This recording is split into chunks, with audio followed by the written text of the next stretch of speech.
I had this aha moment where I realized I had to be disciplined. And like many other people, I don't like the word discipline, so I changed it to devotion. I wanted to be devoted to myself, to my journey of healing. And so I decided 40 days just sounded biblical.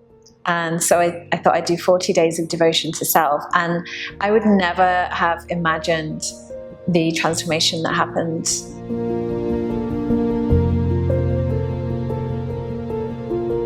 To put a really quick context on it, I am a survivor of childhood SA and experienced that for my whole life and struggled with depression, defeat, complex PTSD for my whole life. And I've been really dedicated to my healing journey. But last year I was feeling really frustrated. For those who don't know, what is SA? Sexual abuse. And how had that impacted you? In every single way you could possibly imagine. Like, it takes away everything good from you. And you're just left as an kind of empty, you're left as someone who's barely functioning and prone to depression. And yeah, it takes everything good away from you. And so what happened? Because there was an incredible transformation that took place within a relatively short period of time, given that you've been on this journey for years. I have been on this journey for years, and there have been very significant moments on my journey. And this one, I feel, was the biggest, the most significant part of my journey. So I was feeling frustrated. I was feeling unsafe again in the world, unsafe in my body. And I had this aha moment where I realized I had to be disciplined. And like many other people, I don't like the word discipline, so I changed it to devotion. I wanted to be devoted to myself, to my journey of healing. And so I decided 40 days just sounded biblical. And so I thought I'd do 40 days of devotion to self. And I would never have imagined the transformation that happened in those 40 days. Like, it was insane. Yeah, it was insane. So what was it? So I decided that I would just be devoted to my healing and expansion. So I had to figure out what that meant for me. So for me, it was doing an hour's inner practice every day. So every morning before I did anything, I did an hour's inner practice. And what had come up from an inner child healing experience that I did with you was that there were many different ages in my life. There were the inner children within me who were still feeling unsafe, and they still needed attention and dedication from me. And so I decided, all I will do, it was such a simple intention, all I will do every day is sit in meditation, and I will meet those inner children, those aspects of me that are still in pain, that don't feel safe in the world, and I will give them the love, the validation that they need.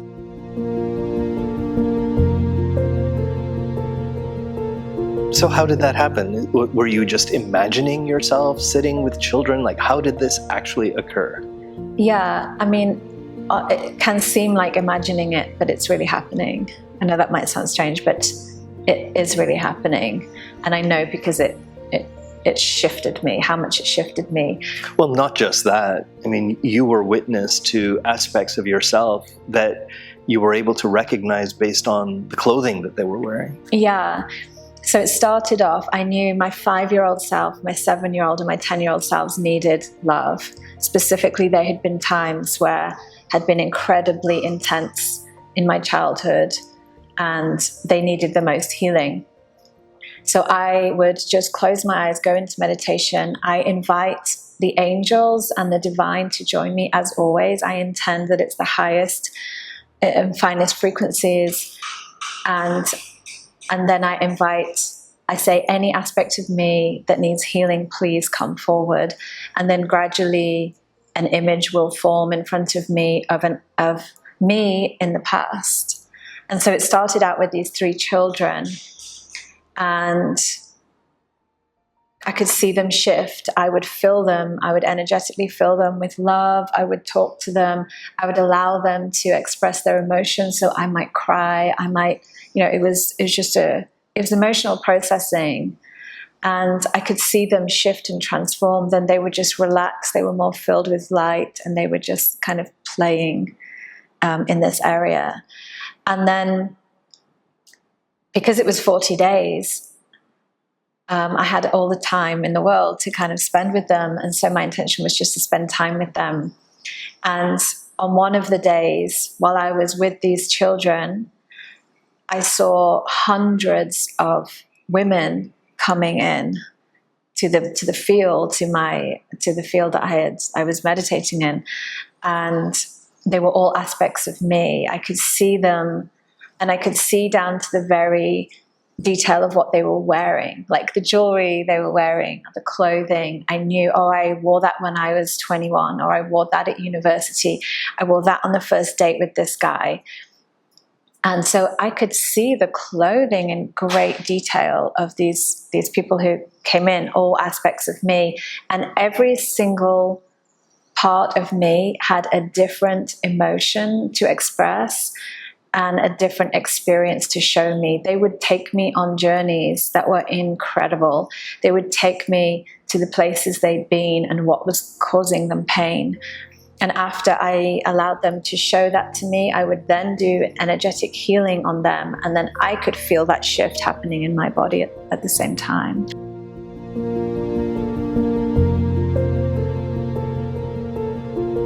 Can you talk about the emotional part of this? You said that with each one of these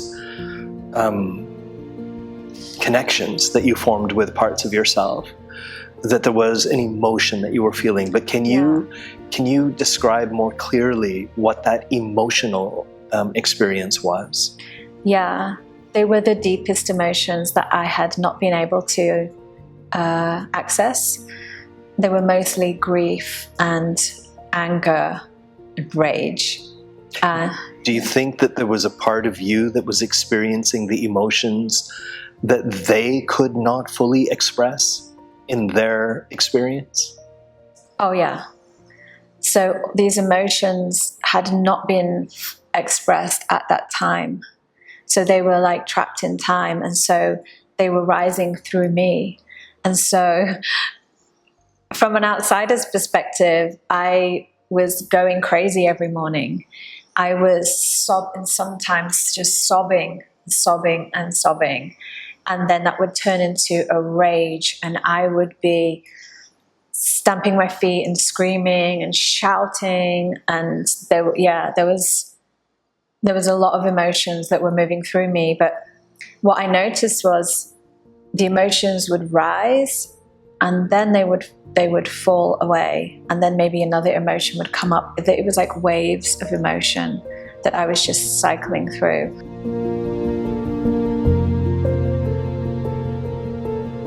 And I was telling my friend, and she said, "Oh my God, that sounds exhausting." And actually it wasn't. It was really liberating, because after these emotions had moved through, I saw each aspect of myself transform in front of my eyes. They started out as defeated and faded and with no color, no vibrancy in them, to kick-ass, strong women full of light. Every single one of them. This is a testament to what the divine has always said for decades, which is the message that, well, I say decades because that has been my experience through me, but I think this has been in times past through wiser beings than me. But that when we navigate through the emotional shadows that are held within us, the indication of that healed state is a feeling of empowerment. Yeah. I don't know what other people experience as inner child healing, but that was the most transformational thing I've ever experienced. And it wasn't just inner child healing, it was an integration process. It's like I was integrating all these different aspects of myself back into my wholeness. It was allowing them to express what had never been expressed, and then they were at peace and they could integrate back into the wholeness of me. So what happened, after about 30 days, they stopped showing up, and my psychic abilities began to open up. So that was the incredible thing. That was just the mind-blowing thing, is how much I shifted in those 40 days. And I had been wanting my psychic abilities to open up for years, and they hadn't to that extent. And they just blew wide open. Well, that was part of the prompting. You might recall that there was one day where you were feeling a little despondent, that when are my gifts going to emerge? Because Joanna has known, she's been told that she's an extraordinarily gifted healer. And she's been waiting for that to emerge. And so the prompt was, go within. And this is the way that you went within.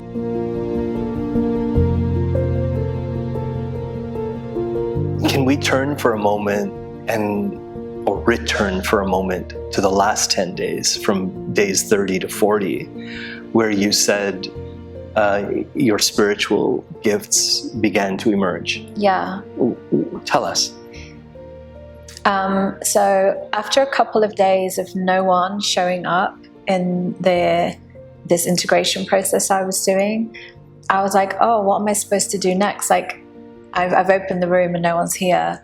And then I just asked, what do I need to focus on next? And I felt my liver. It was like my liver just went me. I could feel an ache in my liver. And so I was like, oh, okay. And so I focused all my consciousness down into my liver, and I could see inside the cells of my liver. Like, I could see there were some heavy metals in there.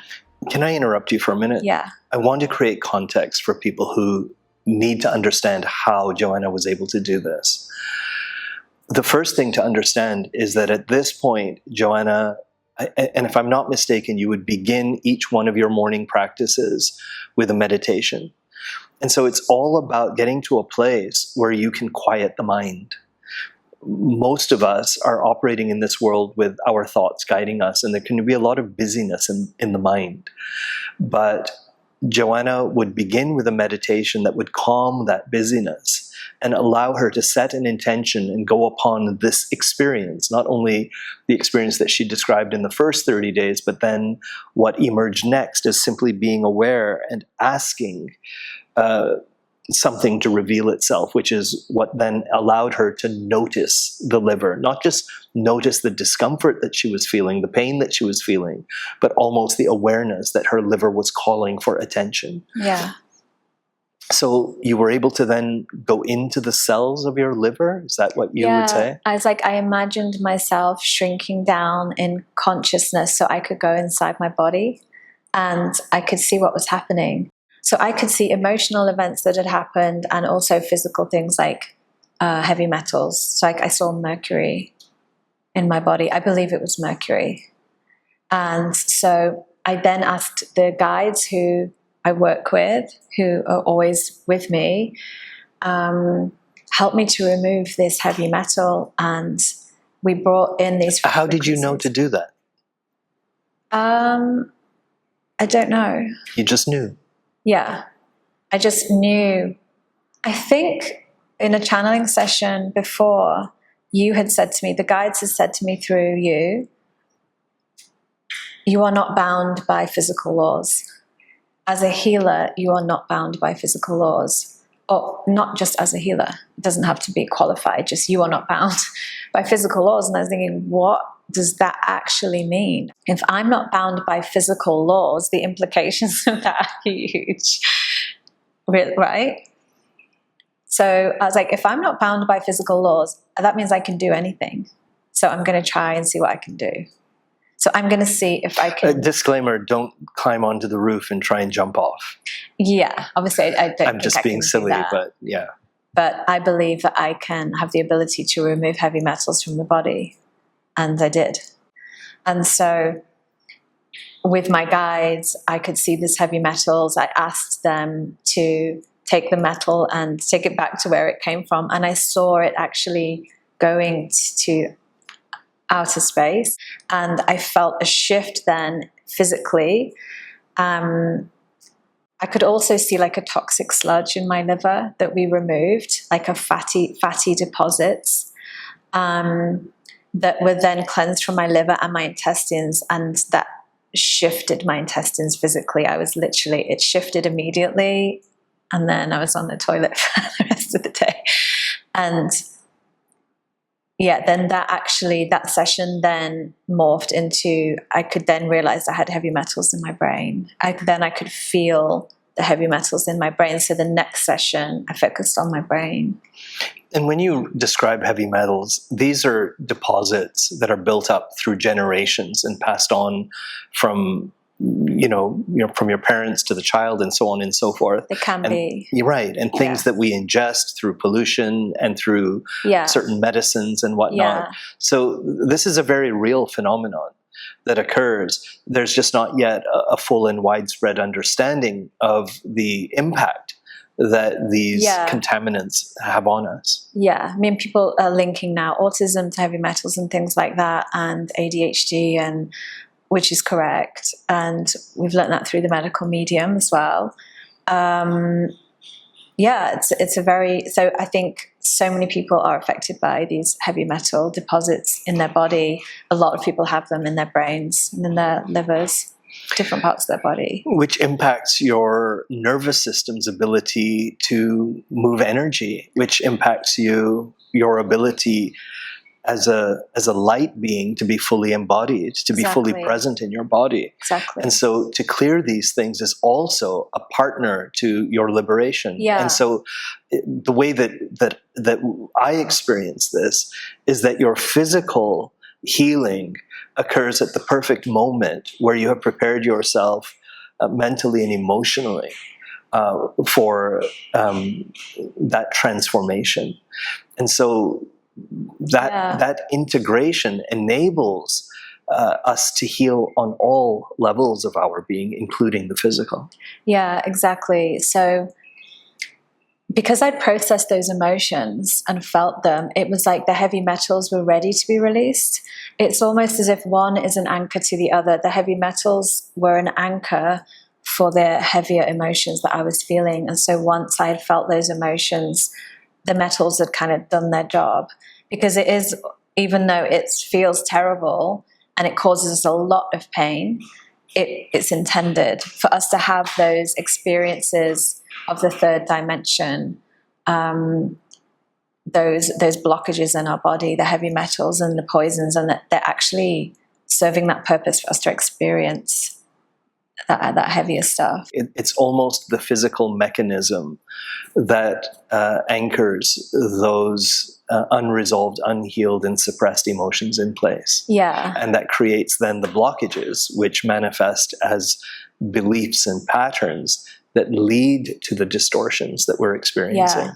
And as we navigate through it in a healing way, from an emotional healing, a spiritual healing focus, we're best served to also engage the physical healing. And as Joanna mentioned, we've trusted the protocols of Anthony William, the medical medium, and they have had profound impact on us and those that we love and know well in our lives. And what Joanna has recently discovered is that she, as a healer, also has this incredible capacity to be able to release these contaminants, both emotionally as well as physically. Yeah. So some people work for a long time to remove the physical contaminants out of their body, but they haven't done their emotional processing, and it takes quite a long time. And I believe that it's taking them longer to remove those physical contaminants from their body because they haven't allowed themselves to really feel those emotions. So I do believe it really needs to go hand in hand for those both to be, they kind of release together.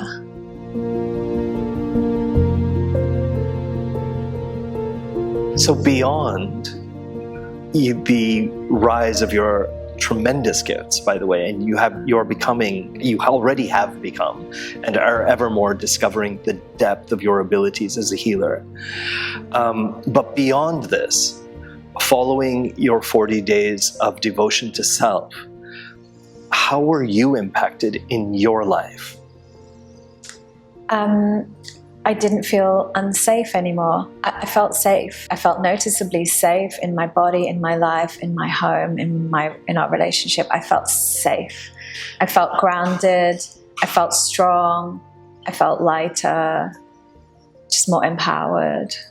What other ways did this impact you?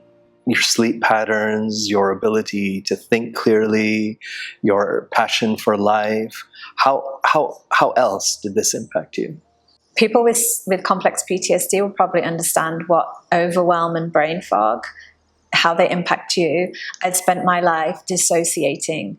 So when you experience ongoing trauma in your childhood, so many people learn how to leave their bodies, they dissociate. And so the problem with that is as an adult, you don't actually realize that you have been dissociating, firstly. And secondly, when you do realize that's what's happening, it can feel quite difficult to come back and be present inside your body. And so what that looks like and feels like is like being your memory is very bad. You can't remember things that happened or that were said to you like literally 10 minutes ago. You get lost all the time. You lose things. You're scattered. It's like your brain doesn't work. And so I just had so much more clarity. I just felt like I was inhabiting my body, and I was in my body, and I finally knew what it meant to be embodied.